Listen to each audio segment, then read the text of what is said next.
Boa tarde, este é o programa Vida e Missão, eu sou o Bispo Paulo Lockman. É uma alegria muito grande chegar até você com o nosso programa feito com muito carinho para abençoar você. Portanto, fique conosco e Deus te abençoe.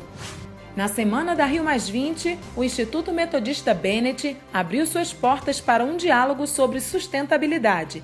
Nossa entrevista é com o metodista e professor de ética ambiental Amós Nascimento, que participou da conferência realizada no Rio de Janeiro. E em seguida, uma palavra abençoadora através da vida do Bispo Paulo Lockman. É agora no Vida e Missão.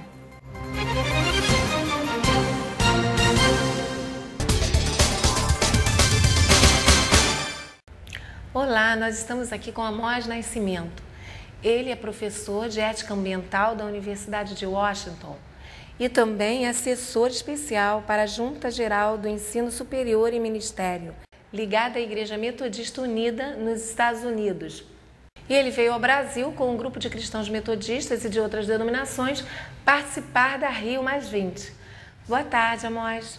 Como foi o envolvimento das pessoas que vieram com o senhor na Rio+20? Elas participaram das discussões ativamente? Na verdade, a Igreja Metodista tem um papel fundamental na própria criação das Nações Unidas. A reunião inicial de formação dessa organização se deu num ambiente da Igreja Metodista em Londres, que ofereceu as instalações para que o grupo se reunisse pela primeira vez. Além disso, a Igreja Metodista Unida nos Estados Unidos tem um prédio do lado da sede da ONU e tem representação na ONU.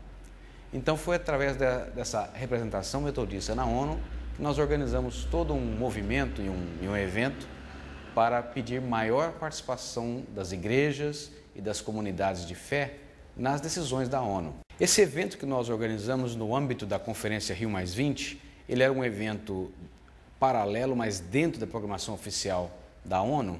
Nós tivemos aí a liderança metodista, cerca de 4 pessoas, depois representantes de outras igrejas cristãs, num total de 11 pessoas num painel, que depois nós realizamos não somente nas Nações Unidas, mas também estivemos no Instituto Bennett, onde nós tivemos um momento ainda melhor, porque pudemos interagir mais diretamente com a sociedade, com as igrejas e com estudantes. Amós, quanto à representatividade do metodismo na ONU, hoje nós temos o Bispo Paulo Lockman no Brasil, que é presidente também do Conselho Mundial Metodista. Como é que funciona essa representatividade dentro da ONU, num momento como esse? É o que nós chamamos de uma organização pan-metodista. Nós temos várias igrejas de tradição wesleyana, metodista e também o que nós chamamos de tradição de igrejas unidas, dentro desse guarda-chuva maior, que é o Conselho Mundial Metodista. E, de fato, o nosso bispo Paulo Lockman é o presidente desse Conselho Mundial e nós, inclusive, estivemos em contato com ele anteriormente, pedindo até o apoio e a bênção, por assim dizer, do bispo, para que nós pudéssemos realizar esse evento aqui na Rio+20. E obtivemos, de fato, o apoio do Conselho Mundial Metodista. Eu também atuo no Comitê de Educação do Conselho, então o comitê e o concílio estavam intimamente relacionados com esse programa. Em que pontos o documento deixa a desejar e onde é que nós avançamos? Nós fomos bastante críticos ao documento inicial, que enfatizava muito uma economia verde, dando mais valor à questão do mercado, não levando em consideração a dimensão da educação, não levando em consideração a dimensão da fé e das expressões religiosas que tanto contribuem à sociedade civil, não levando em consideração a participação popular. Então nós fomos muito críticos. E isso espelha o que várias ONGs e várias outras entidades ao redor do mundo afirmaram. Eles disseram que a Rio+20 no final vai ser Rio-20, porque ela deixou de lado uma série de conquistas que a sociedade civil tem buscado e tem conseguido, mas os governos acabaram não incluindo no documento final. Desde a ECO 92, o senhor acredita que nós caminhamos de alguma forma em termos de mais conscientização das questões ecológicas? Na verdade, a gente teve um processo de mudança nesses últimos anos. 20 anos depois, de fato, houve muito progresso, mas há questões que precisamos avançar muito mais, especialmente a questão das mudanças climáticas e a emissão de CO2. Nós temos hoje muito mais carros, nós comemos mais do que nós comíamos antes, nós dirigimos mais do que nós dirigimos antes, nós geramos mais lixo do que nós fazíamos antes, então há uma necessidade de uma posição ainda mais forte com relação a esses temas. A sua palestra no Bennett sobre o meio ambiente, essa que o senhor acabou de mencionar, fala sobre sustentabilidade para quê? Como é que o senhor abordou esse tema? O próprio conceito de desenvolvimento sustentável, porque eu vejo nisso uma contradição. Desenvolvimento exige isso, mais carros, mais emissões, mais lixo e mais uma série de coisas. E sustentabilidade é justamente o contrário disso. Então, desenvolvimento sustentável é uma contradição. Então, eu digo, que tipo de sustentabilidade nós estamos falando? E quando voltamos para a ONU acha que economia verde e sustentabilidade também são compatíveis. Eu acho que é difícil. Então, eu digo, nós temos que ir mais além disso. Nós temos que questionar essa ideia de desenvolvimento sustentável, que é contraditória, e insistir na ideia de responsabilidade. A nossa responsabilidade, a nossa resposta para com a criação, a nossa mordomia para com a criação, o nosso respeito e até mesmo o reconhecimento da santidade dessa criação. Então, é mais do que sustentabilidade, é uma coisa de uma responsabilidade que todos nós temos que ter. O senhor é professor de ética ambiental. Quais os desafios que envolvem ética e compromisso quando falamos de meio ambiente? Quando nós falamos de ética, tradicionalmente, nós temos várias visões de ética. Por exemplo, na ética cristã, e mesmo em várias outras religiões, nós pensamos que a ética vem, talvez, do céu, os 10 mandamentos nos dizendo o que devemos fazer. Quando nós pensamos numa ética mais baseada numa psicologia, aí nós pensamos que a ética vem de mim mesmo, eu tenho consciência do que eu devo fazer. No caso de uma ética ambiental, é uma ética que vem da própria natureza. A natureza, em certo sentido, coloca questões que nós temos que responder. E a questão fundamental da ética, em qualquer uma dessas versões, é a seguinte: o que eu devo fazer? Essa é a pergunta da ética. É certo fazer isso? É certo fazer aquilo? E aí nós buscamos os nossos recursos. Como igreja, certamente nós temos não só a comunidade de fé, não só as escrituras, não só a revelação, mas também temos uma série de outros elementos que nos ajudam a decidir. Eu vou fazer isso porque isso é correto, isso é certo. Quando se trata da questão ambiental, essa pergunta fica um pouco mais complexa, porque às vezes nós estamos tratando da natureza e entender o que a natureza nos quer dizer e o que nós devemos fazer com relação a isso é bem mais complexo. E no final, uma ética ambiental tem a ver com estar mais afinado e mais atento ao que a natureza, a ecologia, a própria natureza urbana, inclusive, nos coloca para que eu então possa decidir. Eu vou fazer isso porque isso é correto. É possível, na sua opinião, garantir a implementação do que foi estabelecido no documento? Como assegurar resultados concretos? A nossa posição, e aí é importante a afirmação, inclusive, dessa dimensão cristã, metodista, religiosa, é que, independente do Estado e do governo, nós podemos agir. Porque lembre-se, a pergunta fundamental da ética é: o que eu devo fazer? Eu não preciso esperar que o governo me diga o que fazer. Eu posso fazer o mesmo. E aí que está o grande poder das nossas comunidades. Nós, nas nossas igrejas, nas nossas comunidades, nas nossas escolas, nós podemos tomar iniciativa mais além do que o governo nos indica. Na verdade, essa está sendo já um dos efeitos dessa convenção Rio+20. As empresas já disseram, nós vamos fazer mais do que o governo quer. O governo está sendo muito limitado no que quer. Nós, empresas, achamos que nós podemos fazer melhor do que isso. As prefeituras, uma organização com as maiores cidades do mundo, 40 cidades, os prefeitos disseram, o documento é pobre, nós vamos fazer mais do que o documento quer. As organizações da sociedade civil também disseram, a ONU não decidiu, mas nós podemos decidir, nós vamos fazer mais para o meio ambiente e pelo meio ambiente do que a própria ONU quer. E nós, como igrejas, podemos fazer o mesmo. Nós trabalhamos com uma das apresentações incluíam justamente iniciativas nas igrejas locais Nós estamos chamando de igrejas verdes.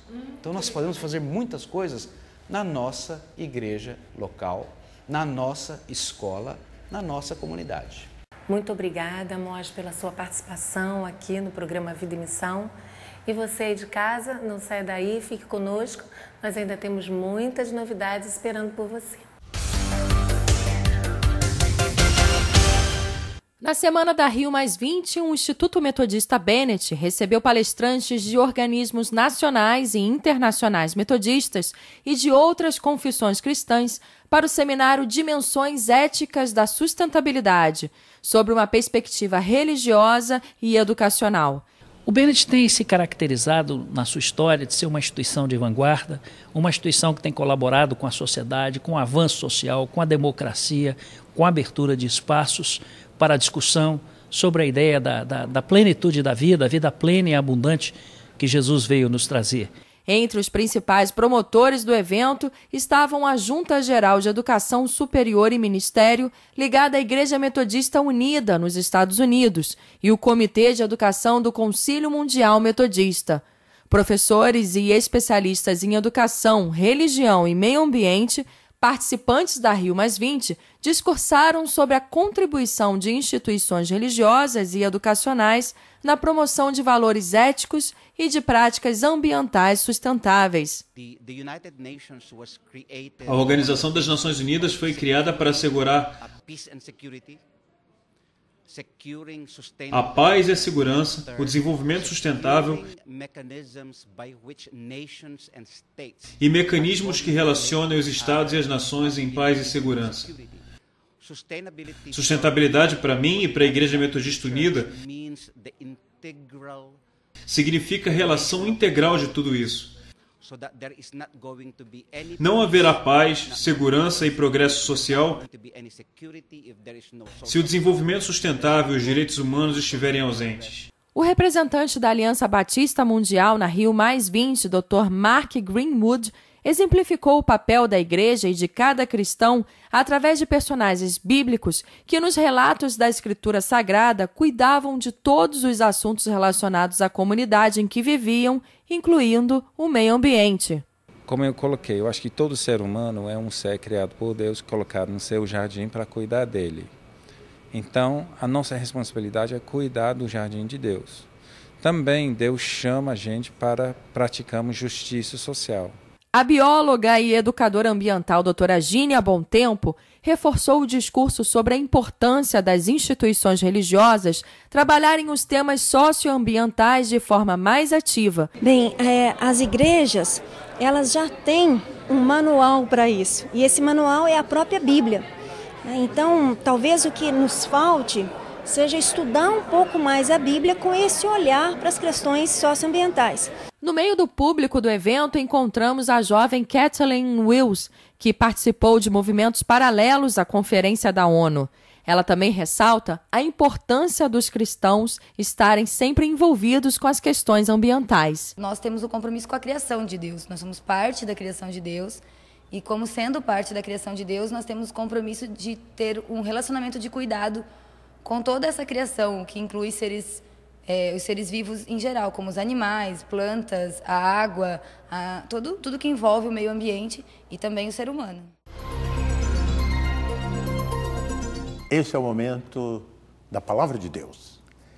E eu quero seguir numa reflexão dentro da visão da Conferência de Desenvolvimento Sustentável, promovido pela Organização das Nações Unidas. Nessa visão de que nós temos responsabilidade e precisamos ser sensíveis e abertos àquilo que Deus está nos mostrando através desse conjunto de temas que estão sendo discutidos ou que já foram discutidos em vários seminários da Rio+20. O texto é Mateus, capítulo 6, verso 15 a 24, ou melhor dizendo, 25 a 34.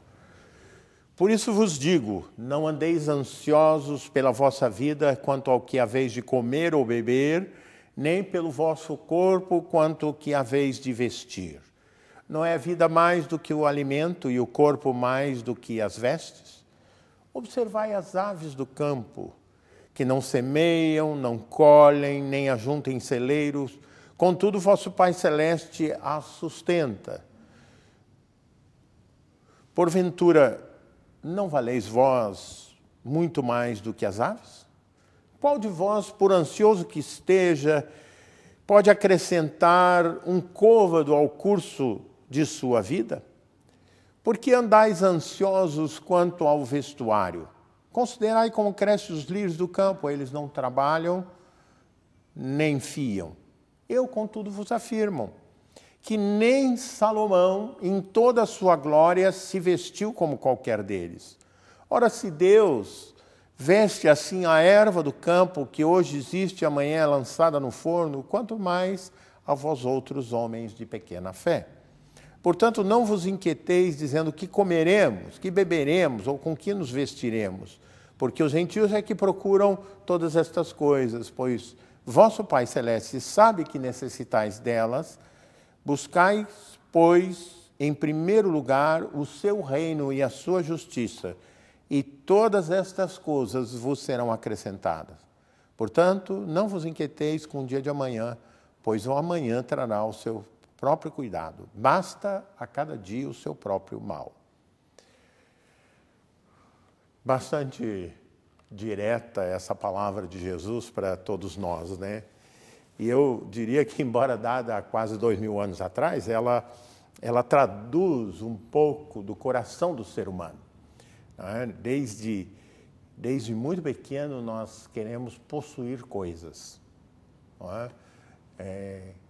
Eu tenho agora 5 netos, né? Os mais novinhos ainda não vivem muito isto. Na verdade, até vivem porque bebê, se não é alimentado na hora certa, ele abre o berreiro, né? Então, é realidade que todos nós conhecemos.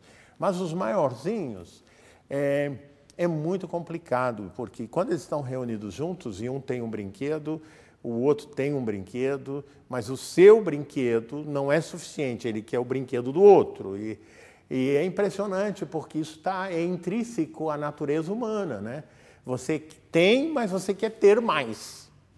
E em cima disto, de certa maneira, que o texto trabalha, Jesus trabalha, né?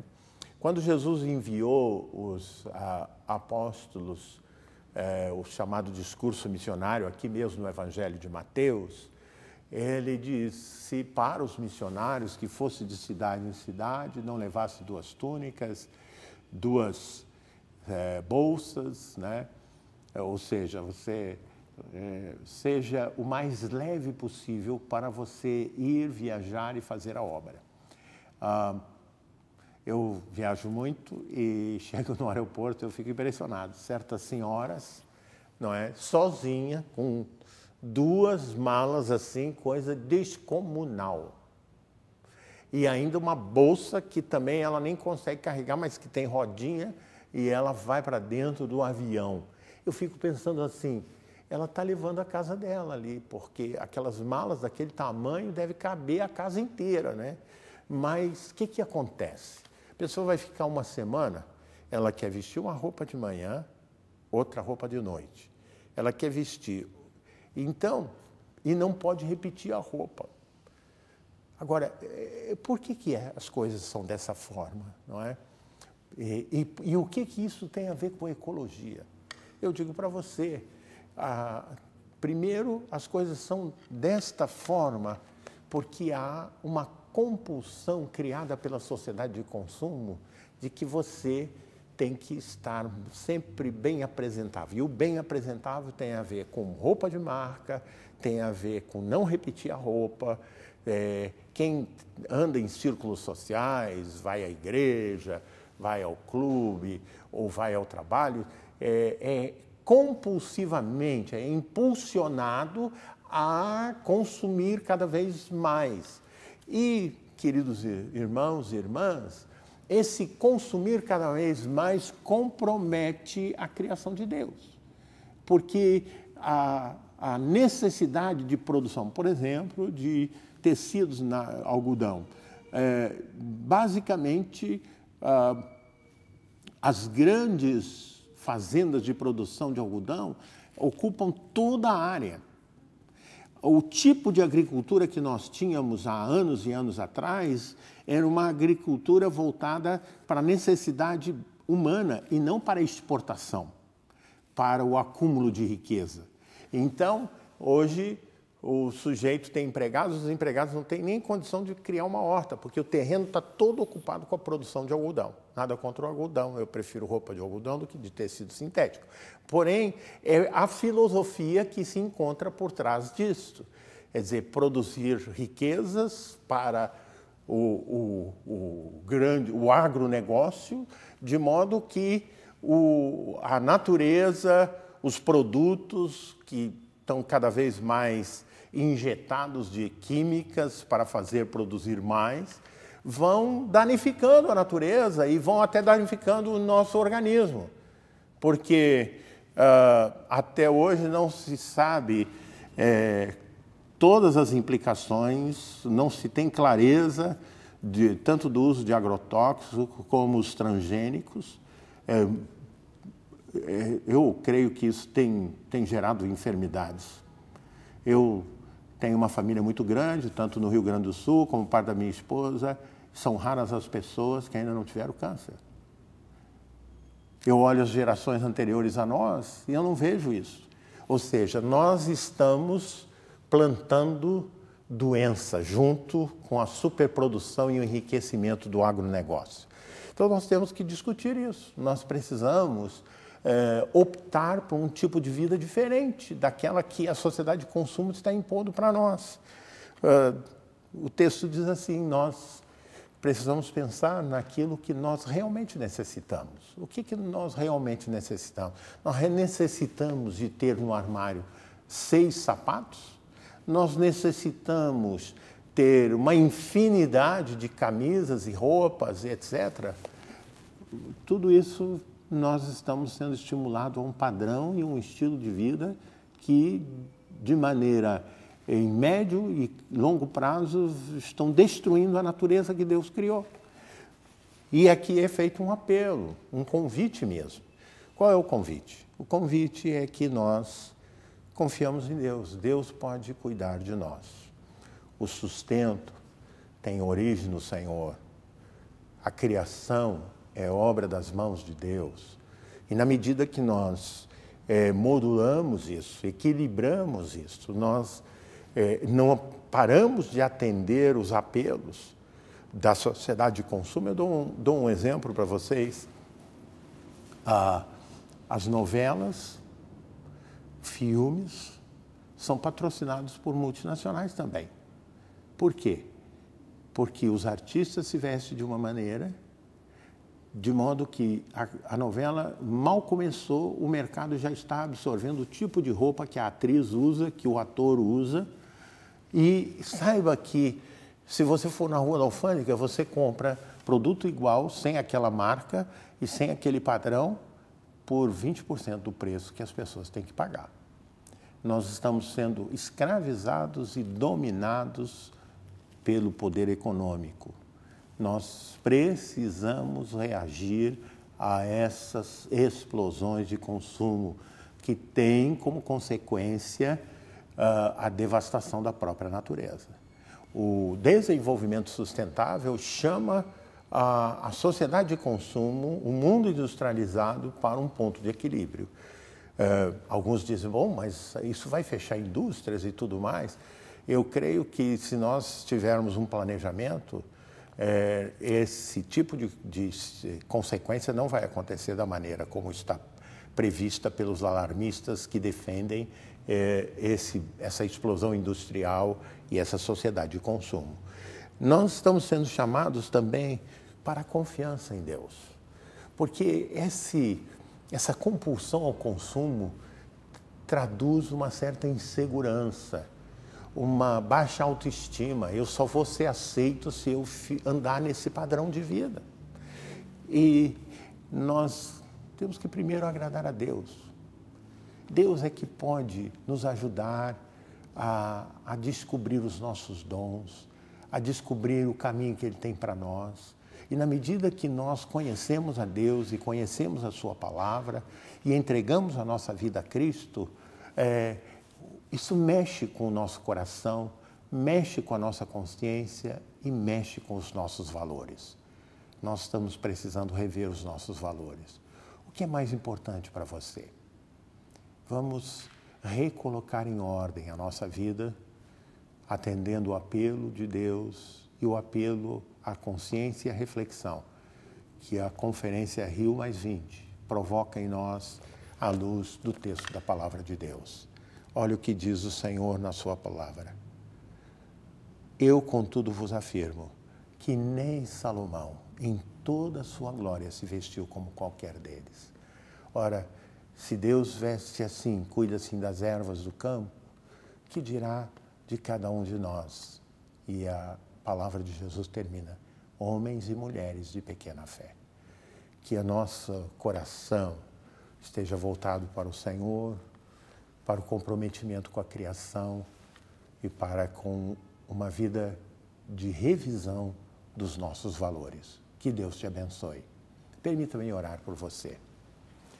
Deus vivo, Senhor da graça, Deus Criador dos céus e da terra, nós temos sido, Senhor, manipulados pelos grandes grupos econômicos, grupos industriais e até mesmo pela mídia, Senhor. Ajuda-nos a termos clareza de que nós não somos o que vestimos, nós somos o que o Senhor nos fez.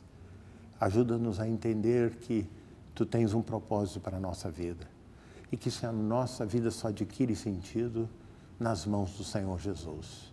Ajuda que cada um possa tomar essa decisão, entregar o seu caminho ao Senhor, confiar nele e crer que tudo Ele fará. É a nossa oração, confiando a Ti a vida de cada um que nos assiste nessa hora, no nome de Jesus. Amém.